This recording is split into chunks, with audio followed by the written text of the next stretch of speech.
वो वहाँ पर पिछले 1 घंटे भर से है चौहटन, सेडवा और तमाम जगहों पर जाकर वहाँ के जो निचली बस्ती के इलाके के लोग हैं, जो कि कुछ ऐसे भी लोग हैं, कुछ ऐसे भी फैमिलीज हैं जो खाली नहीं करवा रहे हैं, उन्हें कोशिश कर रहे हैं प्रशासन के लोग कि ताकि सुरक्षित जगहों पर ले जाया जा सके। अभी तक 5000 लोगों को, और अभी 2 घंटे पहले ही जो चौहटन, सेडवा उसके आसपास के ऐसे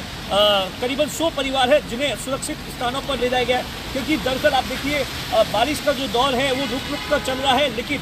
जब बारिश स्पीड से आती है तो उसके बाद में पता नहीं चलता। और ऐसा कहा जा रहा है कि आज शाम को नहीं, कल सुबह जो कि इसका सबसे ज़्यादा असर देखने को मिलेगा, जहां पर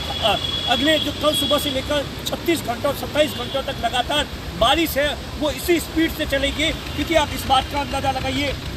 मैं बार बार एक बात कह रहा हूँ कि जो मौसम विभाग है वो इस बात को लेकर बार बार कह रहा है कि 3 महीनों की बारिश 2 दिन के अंदर। पहले आप देखिए आज सुबह सुबह मौसम था वो पूरी तरीके से साफ था, तो ऐसा लोगों को लगा कि कुछ भी नहीं, जो तूफान था वो टल गया है, तमाम जो लोग थे वो रिलैक्स में थे। लेकिन ऐसा कुछ भी नहीं है। जो प्रशासन की ओर से, जो मौसम विभाग की ओर से जो जानकारी दी गई है उसमें जो कहा गया है, उसमें ये बताया गया तूफान की जो स्पीड है वो स्लो हो गई है, तूफान का जो रफ्तार है वो स्लो हो गई है। लेकिन तूफान की जो तबाही की जो तस्वीरें हैं वो आप गुजरात के अलग अलग इलाकों से देख सकते हैं। वहाँ पर आप देखिए किस तरीके से कहीं पर भी लोग फंसे हुए थे उन्हें निकाला जा रहा है, और तमाम जो बहुत भारी नुकसान हुआ है। और लगातार सबसे बड़ी बात है, जहाँ पर तूफान आ रहा है उससे 24 से लेकर 48 घंटे तक भयंकर बारिश होती है, और उसी बारिश के चलते बाढ़ जैसे हालात हो जाते हैं। और कुछ इसी तरीके की तैयारी बाड़मेर प्रशासन की ओर से भी की जा रही है। क्योंकि बाड़मेर प्रशासन को कहीं ना कहीं ऐसा लगता है कि बाड़मेर जो कि 2006 के अंदर बारिश आई थी, तो बाढ़ आ गई थी, अचानक ही आई थी, किसी ने एक्सपेक्ट नहीं किया था। और अब जिस तरीके की, क्योंकि इससे पहले ऐसी चेतावनी बाड़मेर के लिए कभी नहीं दी गई है कि रेड अलर्ट का मतलब होता है कि एक दिन के अंदर 202 mm बारिश होना, और वो भी आप सोचिए 2 दिन तक लगातार बारिश होगी। और सबसे बड़ी जो दिक्कत परेशानी है, अगर इस तरीके की बारिश होती है तो हमारे यहाँ पर लाखों पशुधन है, उन्हें कैसे सुरक्षित रखा जाए, क्योंकि ये एक सबसे बड़ा चैलेंज होगा। और जो दूर दराज ग्रामीण इलाकों के अंदर रहते हैं वो कच्चे झोंपे के अंदर रहते हैं, पत्थरों का जो कमरा होता है उसके अंदर रहते हैं, तो वहाँ ज़्यादा रिस्क है। और उसी के लिए लगातार प्रशासन है वो समझाइश कर रहा है, कोशिश कर रहा है कि किसी भी तरीके से जो लोग इस तरीके के इलाकों में हैं उन्हें 2 दिन के लिए शिफ्ट कर दिया जाए, चाहे सरकारी स्कूल हो, कॉलेज हो, या ग्राम पंचायत का भवन हो, या पटवार भवन हो, या हॉस्पिटल हो, कहीं पर भी शिफ्ट कर दिया जाए। तो इस तरीके की आप देखिए जो जैसे जैसे शाम नज़दीक आएगी, रात नज़दीक आएगी, जो बारिश है वो और ज़्यादा तेज हो जाएगी। आपको मेरी आपसे ये अपील है कि आप इस वीडियो को शेयर करें। उसके साथ ही आप जहां पर भी है, बाड़मेर, जालोर, जैसलमेर, जोधपुर, और जो क्योंकि ऐसा बताया जाता है कि अगले 3-4 दिन तक इसी तरीके का दौर राजस्थान के अलग अलग हिस्सों के अंदर चलता रहेगा। ऐसा माना जा रहा है कि सबसे जो बड़ा नुकसान है वो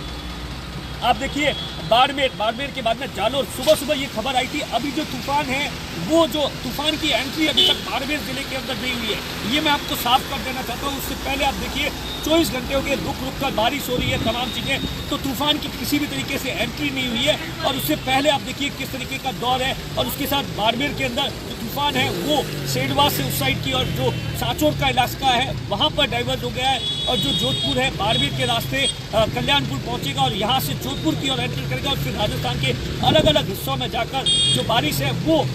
जो 17 तारीख है, 18 तारीख है, 19 तारीख है, इन 3 दिनों के अंदर होगी। तो उसी को लेकर सरकार की ओर से भी मुख्यमंत्री अशोक गहलोत लगातार इन तमाम चीज़ों को लेकर पल के अपडेट ले रहे हैं। और बाड़मेर कलेक्टर जो कि खुद इस मामले को लेकर आप देखिए, बाड़मेर कलेक्टर को कहीं ना कहीं ये लगता है कि